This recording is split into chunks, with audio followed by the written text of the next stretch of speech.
Hi, welcome to Goleta, California. Elevation, 35 feet.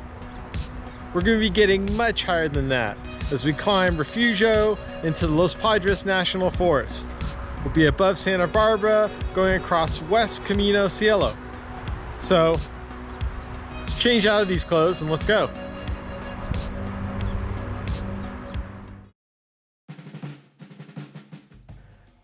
We headed out of the train station onto Hollister Avenue, which was the main highway thoroughfare before the 101 burrowed its way along the coast. At mile 4, it's evident that you have to flip over to the other side of the freeway to Calle Real, where you get a glimpse of the hills and a number of the nearby ranches. After a mile, you're forced off the side streets and onto the 101, as you're given an ample shoulder for the next 10K, making the ride along 65 mph traffic semi-palatable. We exited down into El Capitan State Beach, meandering through the beautiful grounds, opting not to stop, waiting for the next opportunity for a quick break. The connecting path to Refugio State Beach is closed. I can't remember if we took the beach, went around the sign, or backtracked for the sake of this video. But the ride along the open stretch is exemplary of why you love California. Once you reach the park, it's your best opportunity to refill here for water at mile 14 before the climbing ahead. But no one will blame you if you end your day at the beach here. Winding your way under the freeway, you make your way into Agua Hito Canyon along Refugio Road as it's a 13-mile climb to Santa Ynez Peak. The first few miles give you a flat introduction into the hills, but that changes as the road zigzags its way in.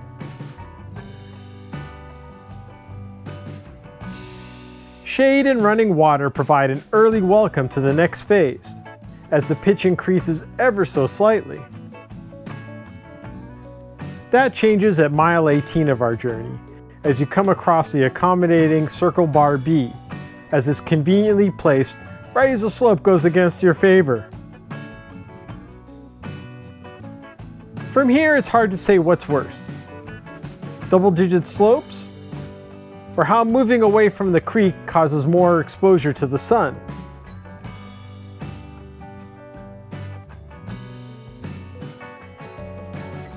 On the upside, a number of different views towards the coast and canyons start to avail themselves to help pass the time. You know you're reaching the top of Refugio when the trees come back into play and you pass Reagan's Ranch.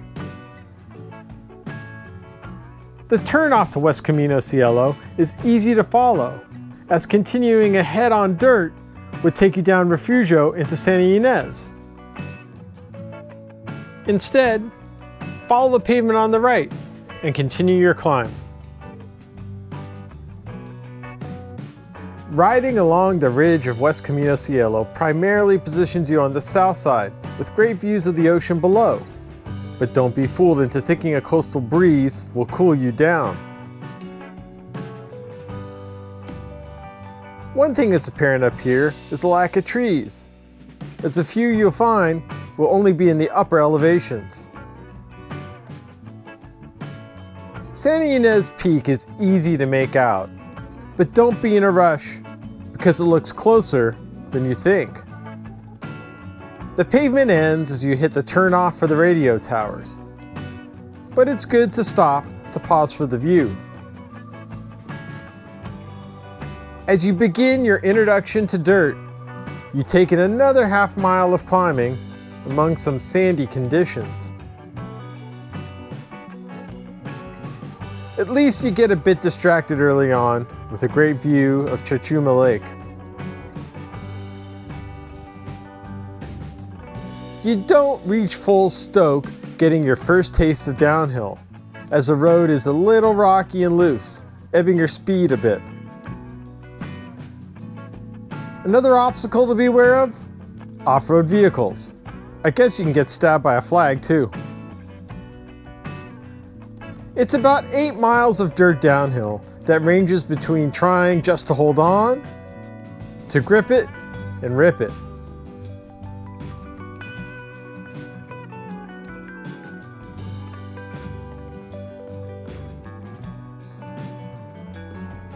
We passed another group going the counterclockwise loop, making us rethink our choice of direction.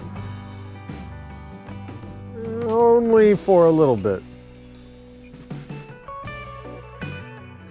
You go back and forth between the ridge, but you're a little too locked in to take in the views anymore or know directly where you're going. At least the coast and the Ynez Valley help give you perspective from time to time. Unfortunately, you know it when you see it, and you realize that you forgot that the biggest dirt climb of the day is just ahead of you. After a long time in the saddle, it's more the timing of the climb that bothers you than its steepness. Or the trucks. Or the e-bikes. As the climb lets up, you're a little surprised that your date with dirt is about to end as you transition onto pavement for the rest of the ride. It's a bit of an adjustment with the bevy of hikers around while accommodating the handling and speed as you fly down Camino Cielo. Just don't hit any rocks.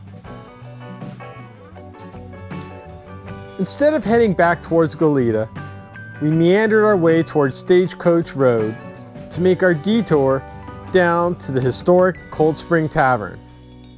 This hidden treasure started serving as a stagecoach stop here in the San Marcos Pass back in 1868, and it's worth the detour if you need water or a restroom break.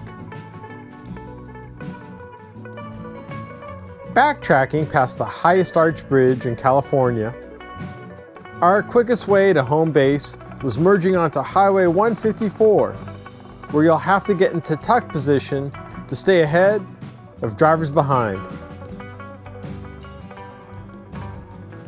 With not a lot of width on this highway, the pro move is to turn off onto San Marcos Pass Road.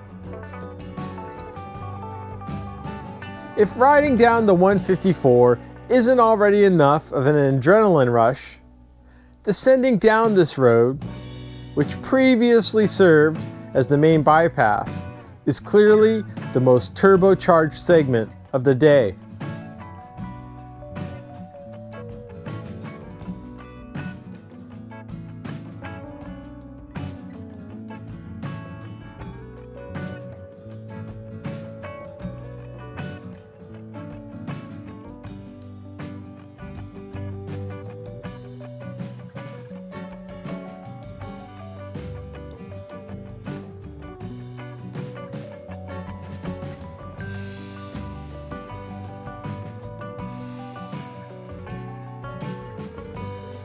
As you touch down back into ordered neighborhoods, we made our return, cutting through Santa Barbara's path system before making our way back onto Hollister and into the train station. Well, can't see myself, but I imagine I'm pretty salty. The ride itself was about 9 miles out of the 50, but it's definitely a gravel ride. It's worth the distance to come out here and go up here. There'll be a route description and article link below.